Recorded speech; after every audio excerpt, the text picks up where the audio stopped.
Te. O ano na naman, Rigor? Oy, te. May regalo ko sa'yo, te. Ito. Ano na naman yan? Butas. Regalo na naman. Alam ko na yung mga estilo mong ganyan. Putas. Ano yan? Balibing sa kasagi. 2 araw lang, look na yan. Binigay sa akin yung kliyente. Ano, may Saka galing, nakaporma ka. Oo, may trabaho na kasi ako. Ganda nang nakuha ko trabaho. Extra ba? Extra. Ano extra? Nakuha ko sa ano eh. Diba, naglalakad ako. Oh. Habang hanap ako trabaho, nakita ko, uy, applyan. Tapos nakita ako nung direct. Sabi nung direct, uy, Utoy, pwede ka sumali sa ano, kahit dahan-dahan ka lang. Okay. Pinaporma ko na ito, ngayon, yung mga ano, hindi ko na sinuli. Kung bagay naman, di ba? O ayos din, pang ano yan. Oo. Hip-hop ba ho? Yung utang ko nga pala sa ito, mababayaran ko na yun, malapit na. Ang bigay nga pala Biyernes, sahod na raw. Oo talaga? Oo, sahod na nga raw. Hindi mas maganda. Saka hindi na ako naglalaro ng mga online games kasi walang budget, alam mo na, mayroon yung pera ngayon. Kaya, gabi na eh. Kaya nga, Oo. baga nga ako nagsara kasi Kaya nga, pagkapita ko nga doon kaganda na t-shirt, ang aga ni ate sarado, ba't kaya? masakit ang ulo ko, Rigor. Masakit eh. Baka nahawa ka sa akin yung isang araw kasi uminom akong gamot. Effective yung binigay mong gamot eh.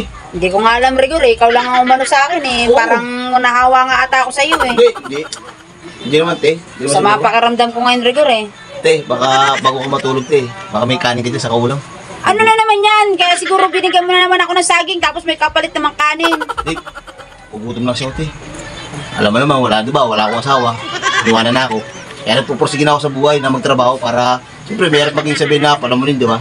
Kaya trabaho na ako ngayon. Ngayon, ang problema nga lang, pag uwi ko sa bahay, kumakain na.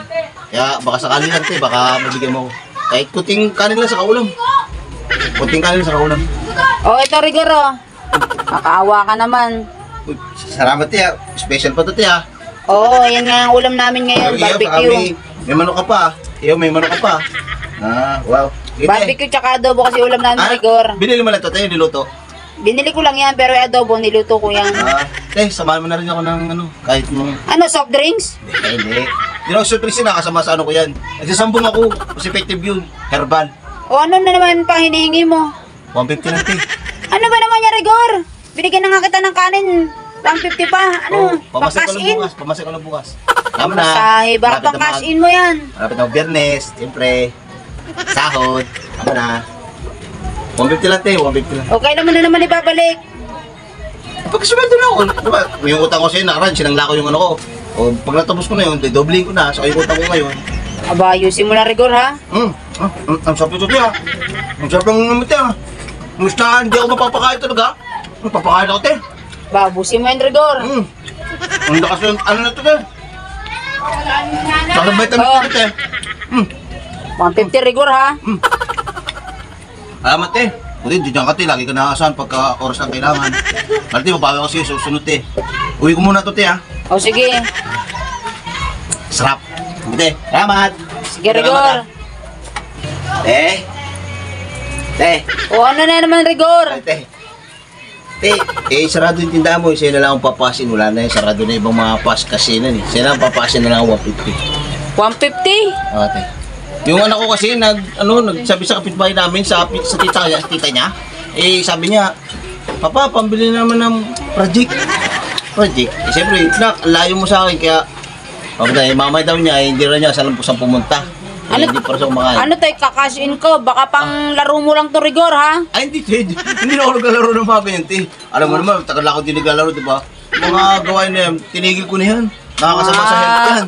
Style mo, Rigor, ha? Di, Mamaya, ni-stylein mo lang ako sa anak mo, tapos si pangkakasin mo, panlaro mo. Ay, hindi, te. Pagdating sa mga anak, mas priority yung mga anak kaysa sa mga asawa. Aba, Mga asawa, siguraduhin mo wala lang, yan. Rigor. Ang anak, isa lang yan, di ba? Mas priority yung mga anak, eh. Kaya, kung meron ka pa dyan budget, gawin mo ng 200, te. Wala na. 200. Wala nga akong 20 dahil maaga ako nagsara, di ba?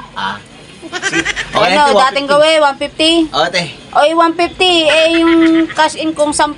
Hindi, i-double mo na yung kahit 40 mo, gawin mo ng 50, hindi, para ano. Oh, Sabihan na, pabiyak mo na. pagsahod mo, Rigor, ha? Ate, sabihan na sa. Sige. Kasi mo na agad. Oo nga. Hindi natin yung anak ko rin.